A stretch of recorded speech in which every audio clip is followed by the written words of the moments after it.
What's going on, everyone? We're going to do a quick video today over the Bernese Method.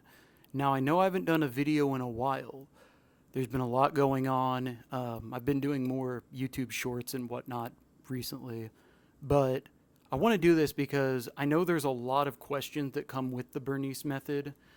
And I just want to address some of them. And first, I want to say before I go any further that I'm an RN, but I am not a doctor. Maybe in the future I might become a nurse practitioner, but I can't truthfully give you specific medical advice, if that makes sense. I can educate, but I can't directly tell you that this will work for you. Doctors really can't even say that as well. What I'm saying, though, is I can't give you true medical advice. You should always seek medical advice from a doctor who prescribes medications. I can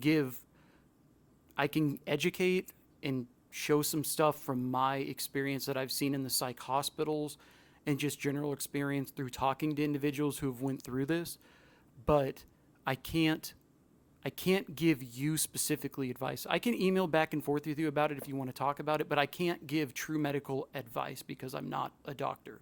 So I wanted to go get that off my chest. And sorry if it's like kind of dimmed or bright. My dog right now, she's actually in that chair behind me. She's sitting there just doing her normal sunbathing routine, and she might bark during it, so don't be alarmed. She might bark at something. She does that quite often. Her name's Leia. She's a little min pin, a little crazy min pin, chihuahua, and who knows what else. She's wild, though. She's like a chihuahua. She looks like a chihuahua. She looks like a wiener dog. She's very long, but she's got really long legs. She looks like a little baby deer, honestly.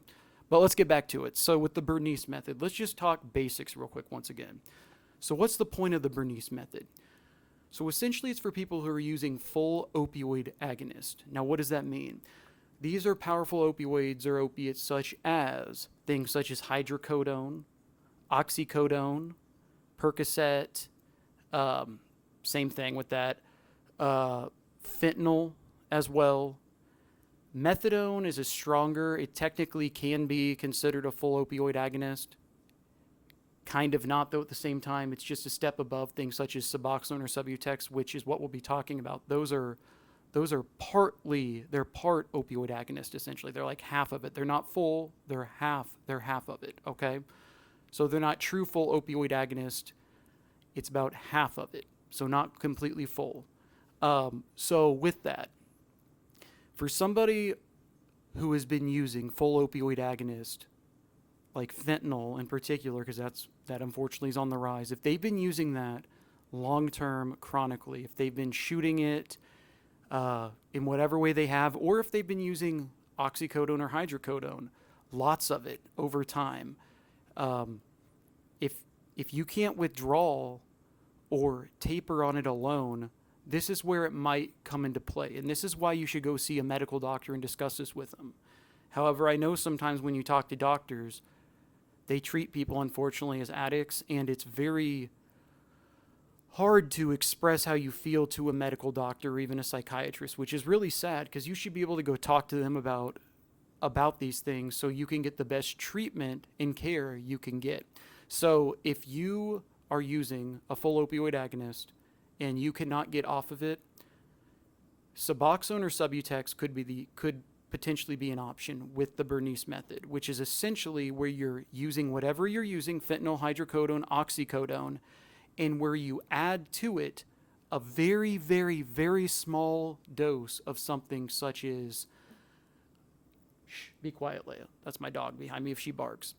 Of Subutex or Suboxone. Subutex is a little bit stronger than Suboxone. It's completely just buprenorphine by itself. Suboxone is buprenorphine and naloxone, which sometimes people don't like because it can cause, for example, precipitated withdrawal.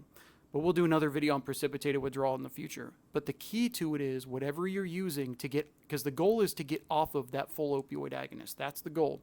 And by making it a little bit easier for you, not even physically, but psychologically as well, that's part of it. It's not only that horrible physical withdrawal you go through where you feel like you're going to die, it's also those mental cravings you're going through as well.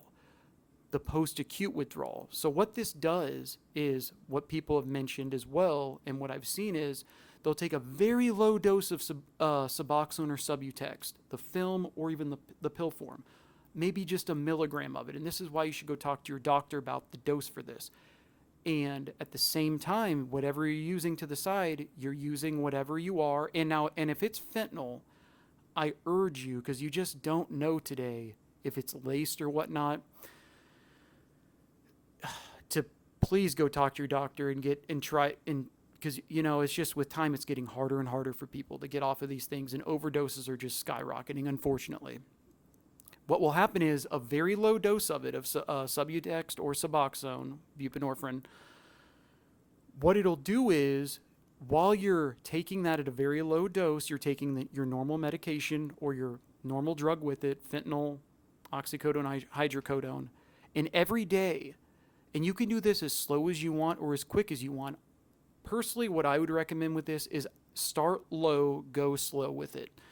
Those are the people who have the most success. If it's fentanyl, it might be a little bit different for you, because I know you might be trying to really get off of it. But have no fear. Just in general, a very low dose of it with whatever you're using. And sometimes when it comes to hydrocodone or oxycodone, you take your normal dose, take like a milligram of the Subutex or Suboxone. Then the following week, you raise the Suboxone or Subutex by another dose. So you're taking 2 milligrams even. Or let's say you're doing 0.5 and you raise it to 1 milligram with your hydrocodone or oxycodone. And what you're doing with that is if you're taking 6 oxycodones or 5 hydrocodones or 20 of them, whatever it may be, lower that dose by 1 or half of 1. Next week, continue it.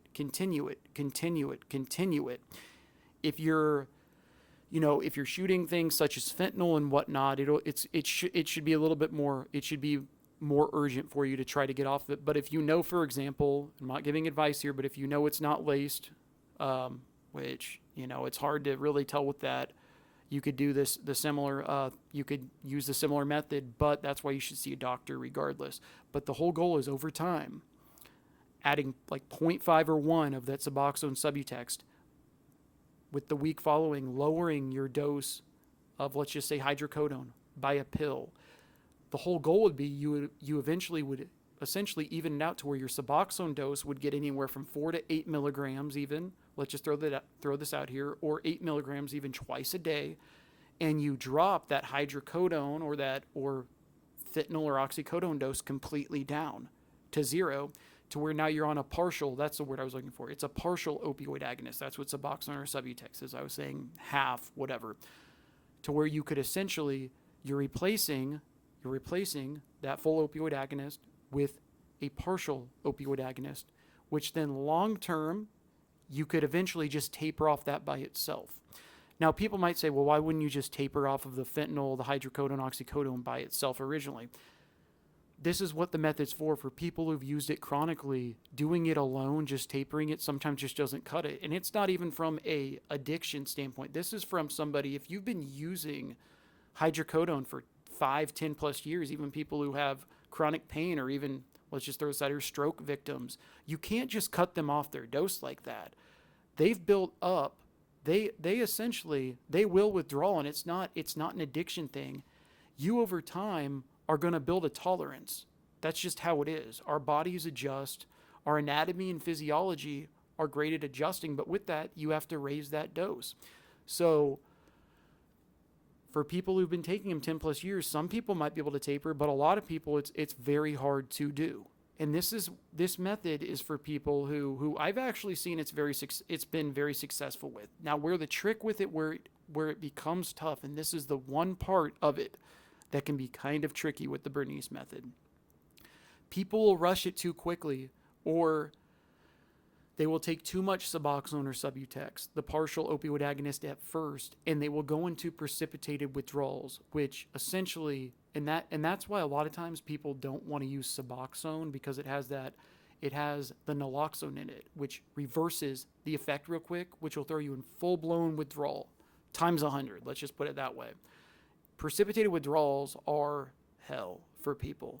It makes it to where they never even want to, even outside of the Bernese Method, they don't want to try Suboxone or Subutex again because they're so scared of going into precipitated withdrawals. So that is the big fear from a lot of people. And you know what I'm talking about if you've been in precipitated withdrawals. Leave a comment if you have even.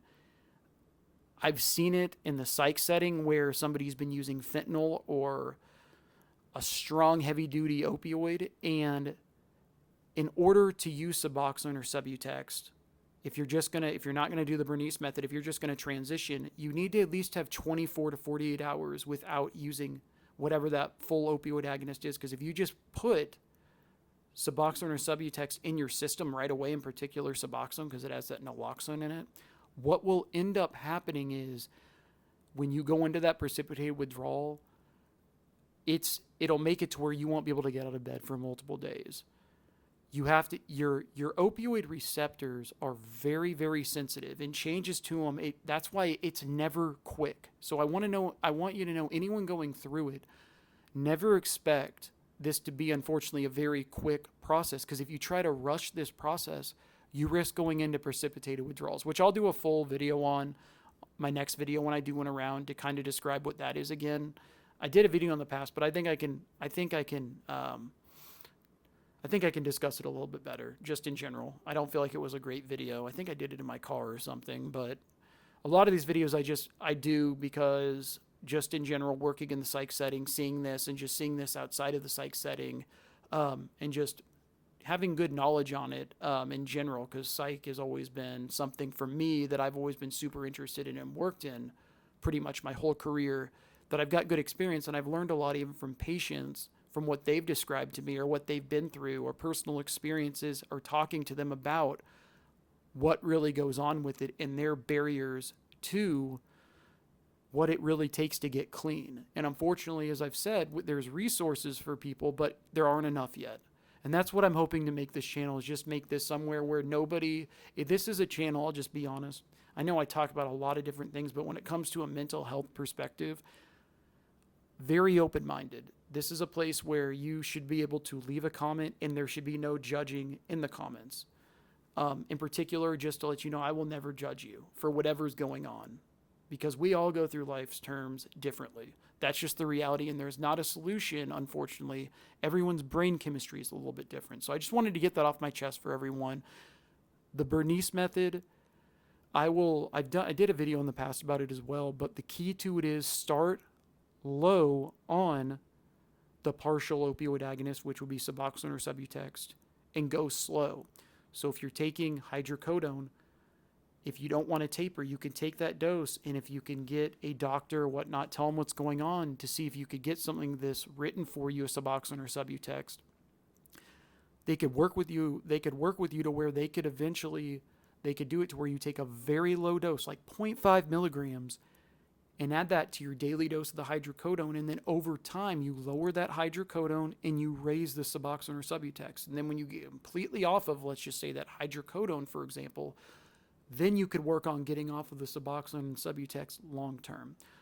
Some people take Suboxone or Subutex or even methadone long term. Methadone is getting harder to get prescribed, and you have to go daily to the clinic to go get it, which can be a barrier for people. But some people, they take it for life, and they live a productive and happy and great life. Others feel differently and want to get off of it and get back to, for them, getting back to not taking anything. So it's a case-by-case basis. That's the big thing I wanted to let everyone know. So you should not, whatever you're going through, whatever works for you, that's what you need to stick with, okay? I love you all. Like, subscribe, leave a comment if you'd like. I'll be doing more videos shortly. I've had a lot that's been going on really over the past, even 6 months even. We all struggle. We all live life on life's terms in general differently, but just know I still am going to continue this channel, and I love you all. But yeah, I'll be doing more videos. It's been kind of tough recently. It's been tough to make a video just in general like this for myself. But I do put out shorts, just motivational shorts as well. Even I put out some shorts just so everyone knows. that for some people, if it's a person speaking in the short that is controversial, it's not that I like that person. I just sometimes they have valuable insights, and I like to take parts of whatever the conversation is because I think we can apply it to our daily lives as just inspiration and motivation in general. So that's what those are about. But because I find for me in general, what goes with mental health is you can't rely on motivation, but having a little motivation by something can sometimes be that initial trigger to change. That's the key. It will never consistently work for you, motivation, but it can be that initial trigger to help you in whatever way that may be. But I love you all. I'll let you go. That is your daily dose of mental health. We'll have another video out soon, and have a great 4th coming up. And there goes my dog. I'm sorry about that, everyone. She's crazy.